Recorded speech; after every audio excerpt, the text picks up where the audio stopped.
चतुर लोमड़ी और शेर की चालाकियाँ। एक जंगल में एक चतुर लोमड़ी होती है। वह चतुर लोमड़ी अपने जंगली जानवरों के साथ बड़े प्यार से रहती है और अपनी बुद्धिमत्ता और अपनी चतुराई की वजह से सारे जंगली जानवर उसकी हर बात को मानते हैं, उसका ही हर आज्ञा का पालन करते हैं और जंगल में अपनी चतुराई की वजह से वह बड़ी फेमस होती है। इसीलिए जंगल में शेर के होने के बाद भी जंगल का राजा और जंगल के राजगद्दी पे वह चतुर लोमड़ी ही बैठती है। चतुर लोमड़ी को हाथी जेबरा बोलते हैं। और ये चतुर लोमड़ी जी, तुम्हारी वजह से जंगल में कितनी खुशहाली है। तुम्हारे चतुराई से हमारे जंगल पे किसी की भी गंदी नज़र नहीं पड़ती। हम लोग बड़े प्यार से खुशहाल तरह से रहते हैं। चतुर लोमड़ी भी बोलती है, अरे मेरे दोस्तों, हमेशा अपना विवेक और दिमाग का इस्तेमाल करो। हमेशा अपने तर्क को कभी मत छोड़ना। हम अपना तर्क और विवेक से काम लेंगे तो हम हर मुसीबत से बच जाएंगे। वहीं पे जंगल में जो शेर होता है वह चतुर लोमड़ी से बहुत चिढ़ता है, क्योंकि असली गद्दी चतुर लोमड़ी ने ले रखी थी और शेर तो नाम का ही शेर था। जंगल में कोई उसकी बात ही नहीं सुनता, तो कोई उसके आसपास भी नहीं रहता था। तब शेर अपने दोस्त बंदर से बात करता, अरे यार दोस्त बंदर, देखना, इस लोमड़ी की वजह से मेरी तो वाट लगी पड़ी है। मैं नाम का ही शेर है के रहेगा, सारे जंगली जानवर उसी की बात मानते हैं। मैं कब अपनी गद्दी पे बैठूंगा। तब बंदर बोलता है, अरे शेर राजा जी, वह चतुर लोमड़ी बहुत चालाक है। उसने जंगल के सभी जानवरों को अपने अंडर कर रखा है। हम उसका विरोध भी नहीं कर सकते। अगर उसका विरोध करेंगे तो शेर के जंगल के इतने सारे बड़े बड़े जानवर हम पे अटैक कर देंगे, इसलिए हम उस पर कुछ नहीं कर सकते। क्या करें, ऐसे ही रहना पड़ेगा। कुछ दिन बीतने के बाद उस शेर को एक आइडिया आता है। तब वह बंदर को बुलाता है और बोलता है, अरे दोस्त बंदर, मुझे एक बहुत बेहतरीन आइडिया आया, मेरी बात सुनो। तब शेर उसे अपना आइडिया सुनाता है तो बंदर बोलता है, अरे वाह शेर राजा जी, आप तो बहुत महान हैं। आप जैसा चालाक तो कोई है ही नहीं। आपने बहुत अच्छा आइडिया सुझाया, ऐसा ही करेंगे हम। तब वह बंदर रोते रोते उस चतुर लोमड़ी के पास जाता है। चतुर लोमड़ी को बोलता है, अरे चतुर लोमड़ी जी, त्राहिमाम, अरे बचाओ, बहुत मुसीबत है जंगल पे। इतनी मुसीबत बड़ी आई है कि क्या कहें। तो चतुर लोमड़ी बोलती है, अरे क्या हुआ, तुम इतने परेशान क्यों हो, इतने दुखी क्यों हो, मुझे बताओ। तुम भी इस जंगल के सदस्य हो, तुम्हारे लिए मैं कुछ ना कुछ आइडिया ज़रूर सूझूंगी। तब वह बंदर बोलते हैं, अरे देखो ना, हमारे जंगल के अंदर एक बहुत ही डेंजर हाथी आ गया है। उसने तो त्राही मचा दी है। उसने जंगल में बहुत ही विनाश कर दिया है। वह आने के बाद पेड़ों को तोड़ रहा है और पेड़ों को तोड़ने के बाद वो जानवरों को बोल रहा है कि मेरे द्वारा कही बात को, जो मेरी पहेली है, उसका कोई भी सही उत्तर दे पाया तो मैं वापस चला जाऊंगा। अगर मेरे द्वारा बोली गई पहेली का अगर कोई उत्तर नहीं दे पाया तो मैं उसे वहीं मार दूंगा। तो इस तरह से कोई भी जंगली जानवर उसकी पहेली का जवाब नहीं दे पा रहा तो उसे मार दे रहा है। इस तरह से जंगल में तो बहुत ही मुसीबत आई हुई है। अब आप ही हो जो कि उसकी पहेली का सवाल दे सकते हो। चलो ना, जल्दी उसकी पहेली का उत्तर दीजिए और उसे यहाँ से भगाइए। तब लोमड़ी बोलती है, अरे ऐसा है, मेरे जंगल में इस तरह का उत्पात नहीं, जल्दी चलो, मैं उस हाथी के पास जाती हूँ और उसकी बात सुनती हूँ और कुछ ना कुछ हम उपाय ज़रूर निकाल लेंगे। तब वह लोमड़ी उस बंदर के साथ जा रही होती है। लोमड़ी बंदर के साथ आगे आगे जा रही होती है। तभी क्या होता है कि वह लोमड़ी के रास्ते में एक रस्सी आती है। जैसे ही उसके पैरों में रस्सी पड़ती है तभी एक पिंजरा ऊपर से आता है और उसे कैद कर लेता है। तब वो लोमड़ी बोलती है, अरे ये क्या, मैं तो पिंजरे में फंस गई, मैं पिंजरे में फंस गई, अरे मुझे बाहर निकालो, मुझे बाहर निकालो। तब वह बंदर बोलता है, हा, अरे बेवकूफ़ लोमड़ी, तू बड़ी चतुर थी, तेरे को ले मैंने ही फंसा दिया। तब थोड़ी देर में वहाँ पे शेर भी आ जाता है। शेर बोलता है, आहा, बहुत दिनों से तलाश थी इस लोमड़ी की, आखिरकार अब तू इस पिंजरे में फंस गई। अब तेरे को इस पिंजरे से कभी नहीं निकाला जाएगा, तो हमेशा के लिए इस पिंजरे में बंद हो चुकी है। तब वह लोमड़ी बोलती है, अरे तुम भूल गए हो, पूरा जंगल मेरे साथ है। मुझे नहीं पाके सारे जंगली जानवर मुझे ढूंढने के लिए पूरे जंगल में घूम जाएंगे। जैसे ही वो मुझे पाएंगे, इसमें पाएंगे, तब वह तुझे छोड़ेंगे नहीं शेर। याद रखना, तूने अपनी ज़िंदगी बहुत बड़ी गलती करी अब। तब शेर हंसता है, बोलता, अरे बेवकूफ़ लोमड़ी, मैं इस बात को नहीं जानता क्या, इस बात को बहुत बखूबी जानता हूँ, इसलिए तो मैंने एक जुगाड़ कर रखा है। तभी वो आवाज़ देता है, अरे ओ कालू लोमड़ी जल्दी इधर आ। तभी कालू लोमड़ी वहाँ पे आती है। जैसे कालू लोमड़ी वहाँ पे आती है तो चतुर लोमड़ी की तो आंखें फटी की फटी रह जाती है। वो बोलती है, अरे ये क्या, ये तो मेरे जैसी दिखती है, एग्जैक्टली मेरे जैसी। ये तुमने कहाँ से, किसको लेके आई हो? तब शेर बोलता है, अब समझ गई ना, अब तेरी जगह तो ये वहाँ पे जाएगी और तू यहीं पे रहेगी हमेशा। तो ये वहाँ पे रहेगी तो कोई भी तुझे ढूंढने के लिए यहाँ पे आएगा ही नहीं, और ये ते वहाँ जाके तेरे किए कराए सारे सिस्टम को ख़राब कर देगी और तुझे, तेरे नाम को भी बर्बाद कर देगी और तेरे जानवरों को भी लड़ाएगी आपस में। इससे तेरा जंगल कमज़ोर हो जाएगा और फिर मैं उस पर राज करूँगा। हा हा हा।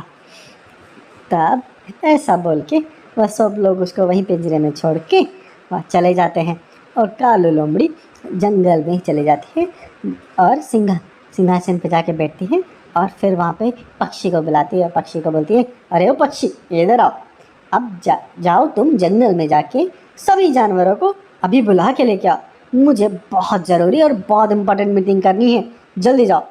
तब वह पक्षी जाके जंगल में जाके बोलता है कि अरे हमारी जो चतुर लोमड़ी है उसने बहुत इम्पोर्टेंट मीटिंग सेट की है, जल्दी चलो जल्दी। तो सारे जंगली जानवर चतुर लोमड़ी, जो बहरूपी चतुर लोमड़ी है, उसके पास पहुंच जाते हैं और उससे बोलते हैं, अरे चतुर लोमड़ी जी बोलिए ना, आपने हमें किसी विशेष काम के लिए बुलाया, इतना अर्जेंट बुलाया है तो ज़रूर बहुत ही ज़रूरी काम होगा। तब कालू लोमड़ी बोलती है, अरे सुनो, मैं कुछ ज़रूरी काम के लिए दूसरे जंगल जा रही हूँ, लेकिन मेरे जाने के बाद इस सिंहासन पे किसी मजबूत और चतुर जानवर को बैठना चाहिए ताकि हमारे जंगल पे किसी दूसरे जानवर का अटैक ना हो सके। लेकिन उसके लिए मैं 4 लोगों का नाम सजेस्ट कर रही हूँ, उन चारों में से किसी एक को ही इस पर बैठना होगा। चारों में से है हाथी, जेबरा, तेंदुआ और भैंस। तुम चारों में से जो भी सबसे ताकतवर होगा उसको यहाँ पर बैठना होगा। अब तुम में से कौन सबसे ताकतवर है, इसका समाधान इससे निकाला जाएगा कि कल हम एक प्रतियोगिता करते हैं। उस प्रतियोगिता में तुम चारों आपस में लड़ोगे, तुम में से जो विजय रहेगा वो इस जंगल का राजा बनेगा मेरे एब्सेंट में। जैसे ही ये बात बोलती है सारे जंगली जानवर की तो सिट्टी पिट्टी घूम जाती है। बोलते हैं, अरे लोमड़ी, चतुर लोमड़ी जी, ये क्या, हमारे जंगल में हमने कभी लड़ाई नहीं करी, लेकिन अगर हम वैसे लड़ाई करेंगे तो ये तो ठीक नहीं रहेगा ना। तब चतुर लोमड़ी बोलती है, अरे देखो, मैं इतने दिनों से इस जंगल को चला रही हूँ ना, मेरी बात मानो, यही सबसे सही तरीका है जंगल में किसी समझदार और ताकतवर पर्सन को लाने का, नहीं तो हमारा जंगल खतरे में आ जाएगा। अब जैसा मैं बोल रही हूँ वैसा ही करो। तब सारे जंगली जानवर बड़े ही दुखी मन से वहाँ से चले जाते हैं। फिर जैसे ही अगले दिन सुबह होती है तब हाथी, भैंस, जेबरा और चीता वहाँ पे आ जाते हैं। वो लड़ाई की पोजीशन में सेट हो जाते हैं। जैसे ही वह चतुर लोमड़ी बोलती है, मैं जैसे ही 3 तक गिनती गिनूंगी उसके बाद सब आपस में लड़ाई शुरू कर देना, इससे हमको जो सर्वश्रेष्ठ होगा उसका पता चलेगा। तब चतुर लोमड़ी बोलती है, 1 2 3 और चलो लड़ाई शुरू करो। जैसे ही वह शुरू करने के लिए बोलते हैं तब हाथी बोलता है, ठीक है चतुर लोमड़ी जी, अभी हम शुरू करते हैं। और फिर वह हाथी उस कालू लोमड़ी को अपनी सूंड में लेके नीचे पटक देता है और फिर सारे मिलके उस पर टूट पड़ते हैं, सब मिलके उसको मारने लग जाते हैं। तब वह बोलती है, अरे ये क्या, तुम अपने चतुर लोमड़ी को मार रहे हो? अरे क्या, मैंने इतने दिनों से तुम्हारे साथ रही, तुम जगह इतना ख्याल रखा और तुम मुझे ये सलीका दे रहे हो? अरे मुझे छोड़ दो, अरे बाप रे कितना मार रहे हो। तब जिराफ बोलता है, अरे तू चतुर लोमड़ी है ही नहीं, हमारी चतुर लोमड़ी का मारने के बारे में हम सपने में भी नहीं सोच सकते, तू कोई बहरूपिया है, हम तुझे छोड़ेंगे नहीं, हम तेरे को मार देंगे। उसको मार मार के वो सब अधमरा कर देते हैं। तब वो बोलती है, अरे नहीं, मैं ही चतुर लोमड़ी हूँ, तुमने बहुत बड़ी गलती करी, ये क्या, तुमने बहुत बड़ी गलती करी। तब भैंस बोलती है, अरे बेवकूफ़, हमको सब पता था, जैसे ही तूने ये बात बोली कि हम लोग को आपस में लड़ना पड़ेगा, हमने तभी समझ गए थे कि तू हमारी चतुर लोमड़ी है ही नहीं। हमारी चतुर लोमड़ी हमें कभी भी लड़ाई करने के लिए बोल नहीं सकती। उसने हमें शिक्षा दी है कि हमें हर बात को कोई भी बोले उसको तर्क पे और विवेक के अनुसार सुनना चाहिए और उससे सर डिसीजन लेना चाहिए। और हमें लगा कि तुम हमारी चतुर लोमड़ी हो ही नहीं सकती, इस तरह का सजेशन हमारी चतुर लोमड़ी दे ही नहीं सकती। इसीलिए हमने हमने हमने समझ गए थे कि तुम कोई बहरूपिया हो, लेकिन हम तुमको उस समय कुछ नहीं बोले क्योंकि हमें पता था कि हमारी चतुर लोमड़ी को तुमने पकड़ रखा है। उसके लिए हमने तुम्हारे पीछे हमारी पक्षी को पटक दिया था। हमारा पक्षी तुम्हारे पीछे गया था और उसने देखा था कि तुम शेर से बात कर रहे थे, और हम उसके बाद हमने हमारी चतुर लोमड़ी को रिहा भी करा लिया था। देखो ये आ गई हमारी चतुर लोमड़ी। तभी वहाँ पे चतुर लोमड़ी भी आ जाती है और फिर हाथी उस कालू लोमड़ी को उठा के दूर फेंक देता है। और फिर चतुर लोमड़ी बोलती है, अरे मेरे दोस्तों, तुमने अपने चतुर विवेक का और अपने तर्क का इस्तेमाल किया, इसलिए तुम किसी और के बहकावे में भी नहीं आए। इवन मेरा बहरूपिया भी था, फिर भी तुम उसके चालाकी में नहीं आए। इससे बड़ा अच्छा मेरे लिए और कुछ नहीं हो सकता। इस तरह से इस कहानी का होता है हैप्पी एंडिंग। इस कहानी की मॉरल स्टोरी ये है कि हमें हमेशा अपना विवेक और तर्क का इस्तेमाल करना चाहिए। अगर हम हमेशा तर्क का और विवेक का इस्तेमाल करेंगे तो हमारे सामने कोई बहरूपिया आके कुछ भी बोले तो हम उसकी बातों में नहीं आएंगे। हम हमेशा सही रास्ते पे चलेंगे और सही डिसीजन लेंगे। हैप्पी। विशालकाय बकरी ने ली उसी को बचाने वाले की जान। आइए, ऐसा कैसे हुआ?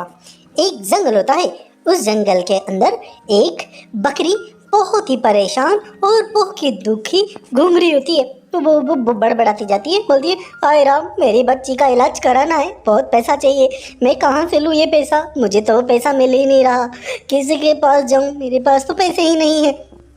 इस तरह से वो रोती हुई आगे बढ़ रही होती है। तभी रास्ते में उसे एक बाघ मिलता है। वह बाघ बोलता है, अरे बकरी, मुझे मालूम है तुझे क्या दुख है, तुम्हें पैसों की बहुत ज़रूरत है। वो बकरी बोलती, हाँ हाँ बाघ भैया, मुझे बहुत ज़रूरत है, मेरा बच्चे की ज़िंदगी पे आ गई है, इलाज के लिए मुझे 5 लाख चाहिए, क्या मुझे आप दे दोगे उधार? मैं आपकी एक एक पाई पाई चुका दूंगी। तब वह बाघ बोलता है, अरे नहीं नहीं, कुछ नहीं, मैं इस जंगल का एक सदस्य हूँ, तुम भी सदस्य हो, तुम भी एक काम करो, ये 5 लाख रुपए तुम्हें दे दूंगा, लेकिन उसके बदले में तुम्हें एक काम करना पड़ेगा। तो बकरी बोलती है, बोलो, जो काम बोलोगे वो मैं करूँगी, मेरे बच्चे बचाने के लिए मैं कुछ भी कर सकती हूँ। तब उससे बाघ बोलता है, तुम एक काम करो, इस जंगल के रोज राजा है जो शेर खान है, उनको काली पहाड़ी पे उनको कैद कर रखा है, तुम उनको जाके जहर दे के मार के आ जाओ। बकरी जब ये बात सुनती है तो बोलती है, अरे अरे, ये क्या कह रहे हैं आप, वह तो जंगल के बहुत अच्छे राजा हैं, उनको जहर? नहीं नहीं, मुझसे ये पाप नहीं हो सकता।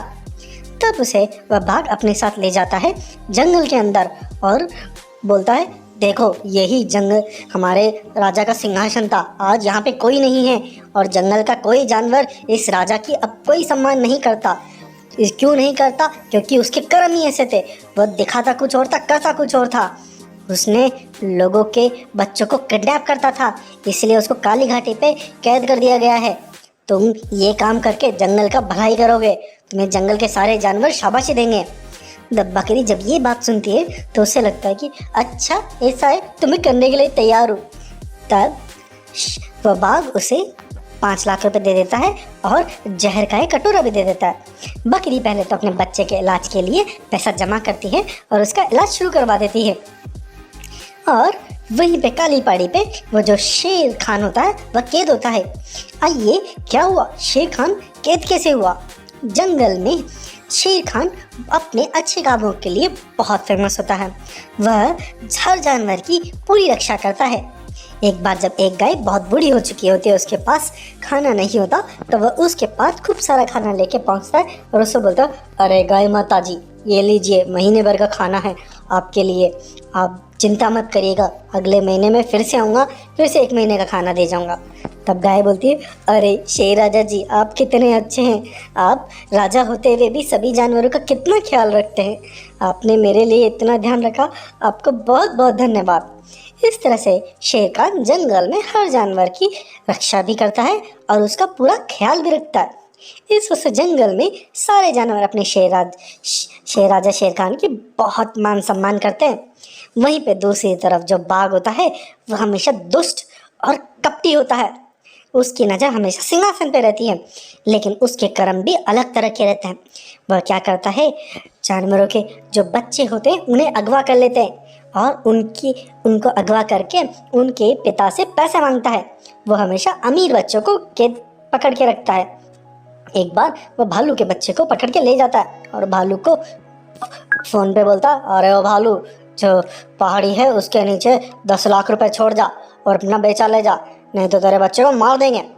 इस तरह से आवाज़ बदल बदल के वो हर जानवरों को बोलता रहता है। भालू भी ऐसा ही करता है, पैसा रख जाता है और वहाँ से चला जाता है। और फिर वह जो बाघ होता है वो पैसा लेके निकल जाता है और उसके बच्चे को जंगल में छोड़ देता है। वह बच्चा जंगल से होते हुए अपने पिता के पास पहुँच जाता है। इस तरह से इस बाघ का हमेशा ऐसा काम चलता रहता है। एक बार जब वह इसी तरह से फिरौती लेते हुए आ रहा होता है, तभी उसे रास्ते में शेर दिख जाता है। शेर खान बोलता है, अरे ओ बाघ, ये क्या, तो ये पैसे लेके कहाँ जा रहा है? तब बाघ बोलता है, अरे तुमको क्या है, तुम अपना काम करो, मुझे अपना काम करने दो। तब शेर बोलता है, अरे तुम्हारा काम मैं बहुत अच्छे से पहचानता हूँ। जिस दिन तुम्हें रंगों हाथों पकड़ लिया ना, उस दिन मैं तुम्हें छोड़ूंगा नहीं, तुमको ख़त्म कर दूंगा। अभी मेरे पास सबूत नहीं है, इसलिए तेरे को छोड़ रहा हूँ। अपना काम ख़त्म बंद कर दे जो तू करता है। बाघ उसको ऐसे इग्नोर करके वहाँ से चला जाता है। तभी बाघ को सोचता है, और इस शेर को कुछ ना कुछ तो करना पड़ेगा, नहीं तो ये शेर कभी भी नहीं मुझे भारी पड़ सकता। तब ये बाघ प्लान बनाता है। वह एक बार क्या करता है, एक जो घोड़ा होता है उसके बच्चे को अगवा कर लेता है। उसको अगवा करके उसके पिता को फ़ोन करता है। वह उसके पिता को शेर खान की आवाज़ में ही बात करता है। उसको बोलता है, अरे ओ घोड़े, सुन, तेरा बच्चा मेरे पास है, याद रख, इसको जिंदा चाहता है तो जो नदी के किनारे जो पुलिया है वहाँ पे आ जा। वहाँ पे कम से कम 20 लाख रुपए लेके आना, 20 लाख रुपए। नहीं लाया ना तो तेरे बच्चे को मैं ख़त्म कर दूंगा। ऐसा बोलने पे जो घोड़ा होता है वो बोलता है, अरे अरे नहीं, मेरे बच्चे कुछ मत करना, मैं पूरे पैसे लेके आ जाऊँगा।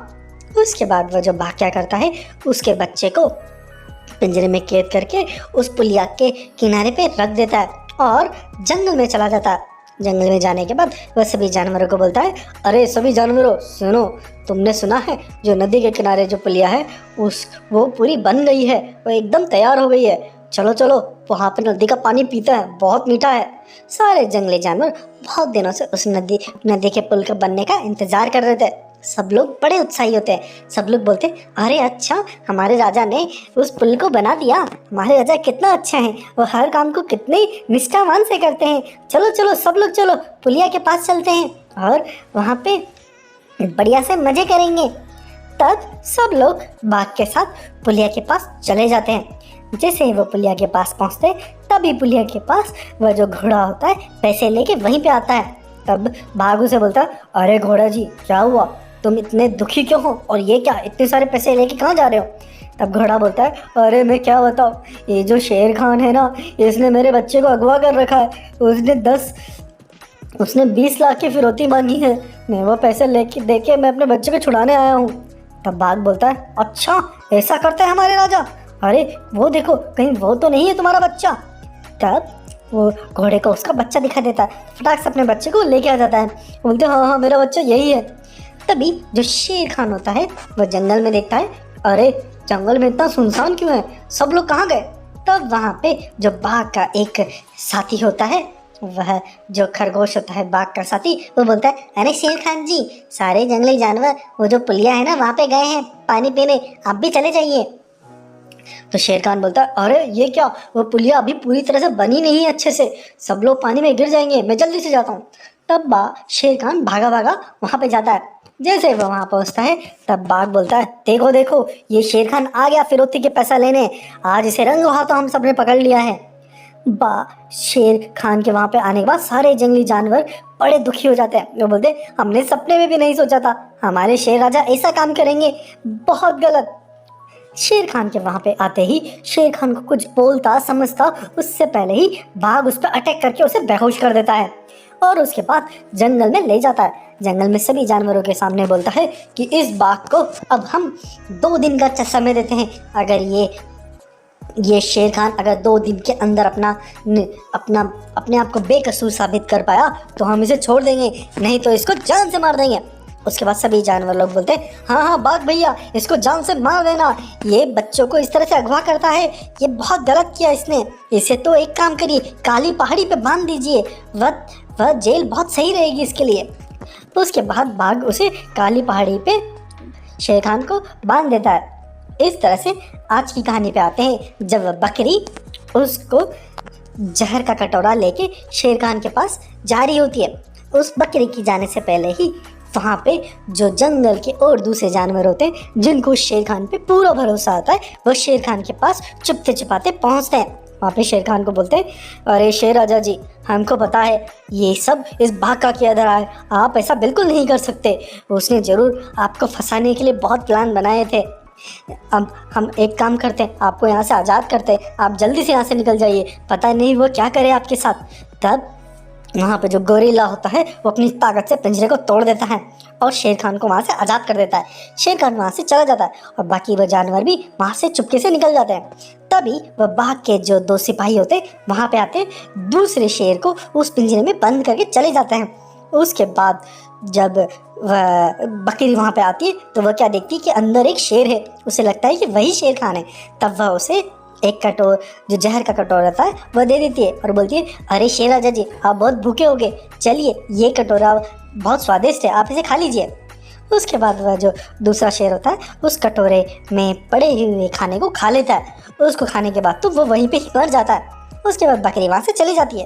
तब थोड़ी देर बाद जब बाघ वहाँ पे आता है, वह क्या देखता है कि वहाँ पे दूसरा शेर मरा पड़ा है। उसके बाद तो आग बबूला हो जाता है। वह भागा भागा उस बकरी के पास पहुँचता है। उस बकरी को बोलता है, अरे ओ दुष्ट बकरी, ये क्या, तूने दूसरे शेर को मार दिया शेर खान की जगह पे, तेरे को एक अकल नहीं है, मैं तेरे को छोड़ूंगा नहीं, अभी तेरे को ख़त्म कर देता हूँ।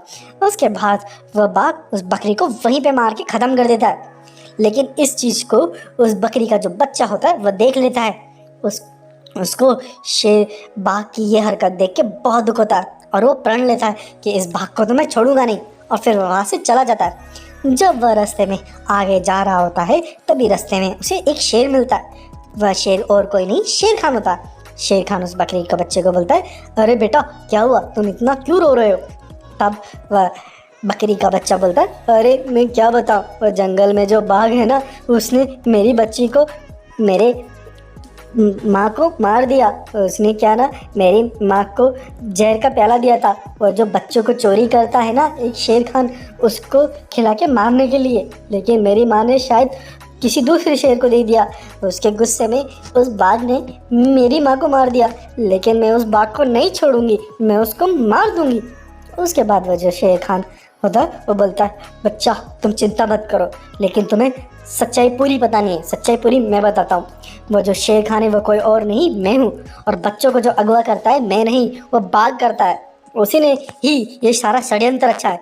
तुम्हें तुम्हारी माँ के लिए बदला लेना है, चिंता मत करो, हम दोनों मिलकर तुम्हारी माँ का बदला लेंगे। उसके बाद वो शेर खान उस बकरी के बच्चे को लेके एक तांत्रिक बाबा के पास पहुंचता है, उसको जाके सारी बात बताता है। तो तांत्रिक बाबा बोलता है, अरे इस बाघ के दुष्ट कर्म का घड़ा भर चुका है, उसका अब मुंह तोड़ जवाब देना पड़ेगा। लेकिन तुम्हें एक काम करना पड़ेगा, जो पास की जो पहाड़ी है, जो ऊंची चोटी है, वहाँ पे जाना पड़ेगा। वहाँ पे एक संजीवनी बूटी है, वो लेके आना पड़ेगा। वो जैसे ही तुम खाओगे तो तुम्हारे अंदर जादुई शक्ति आ जाएगी और तुम बहुत विशालकाय बन जाओगे, और उसके बाद तुम अपना बदला ले सकते हो। लेकिन ध्यान रहना, उस जड़ी बूटी को खाने के बाद तुम पानी मत पीना, अगर तुमने पानी पी लिया तुम वापस से छोटे हो जाओगे। ये बात सुन के शेर और बकरी वहाँ से चली जाती है। जैसे वह पहाड़ी आती है तब शेर बोलता है, अरे बकरी तुम यहीं पे रुको, मैं एक काम करता हूँ, मैं जाके लेके आता हूँ, रास्ता बहुत कठिन है। तब शेर खान भागा भागा पहाड़ी पे चढ़ते हुए वो सारी जड़ी बूटी लेके बकरी के पास आ जाता है। उस बकरी के बच्चे को वो जड़ी बूटियाँ जैसे ही खिलाता है वो बकरी का बच्चा तो बहुत विशालकाय बन जाता है, बहुत ताकतवर बन जाता है। उसके बाद वो बड़ी साइज के बकरी का बच्चा और शेर खान जंगल में जाते हैं। जैसे ही वह जंगल में जाते हैं सबसे पहले बकरी का बच्चा जो शेर खान के जो 2 सिपाही होते हैं उनको वहीं पे मार देता है, अपने पैरों के नीचे कच्चू मार निकाल देता है उनका। उसके बाद जो बाघ होता है उसको भी उठा के फेंक देता है और अपने पंजे के नीचे दबा देता है। उसके बाद वो बाघ बोलता है, अरे अरे बकरी छोड़ दे मुझे, छोड़ दे मुझे, तेरी माँ को मैंने मारा, उसका तो बदला ले लिए, नहीं नहीं मुझे छोड़ दे। और शेर खान मुझे माफ़ कर दे, मैंने तेरे खिलाफ सब कुछ झूठ बोला, लोगों को, बच्चों को मैं ही किडनैप करता था और तेरा नाम मैंने फंसाया, मुझे माफ़ कर दे। इस बकरी को बोलना मेरे पर से पैर हटा दे। उसके बाद शेर खान बोलता है, सबको पता चल गया ना अब असली गुनहगार कौन है। उसके बाद शेर खान उस बाघ पे अटैक करके उसको वहीं पे ख़त्म कर देता है। उसके बाद वो बकरी को पानी पिला के उसकी साइज में लेके आ जाता है। उसके बाद सारे जंगली जानवर अपने राजा से माफ़ी मांगते हैं। सब लोग बोलते हैं, अरे राजा जी, हमने बहुत बड़ी गलती हुई, हमने आप पे शक किया, हमें माफ़ करिएगा, आज के बाद हम आप पे कभी शक नहीं करेंगे। उसके बाद जंगल फिर से खुशहाल और शांति प्रिय हो जाता है। फिर इस कहानी का अंत। सब्सक्राइब करिए।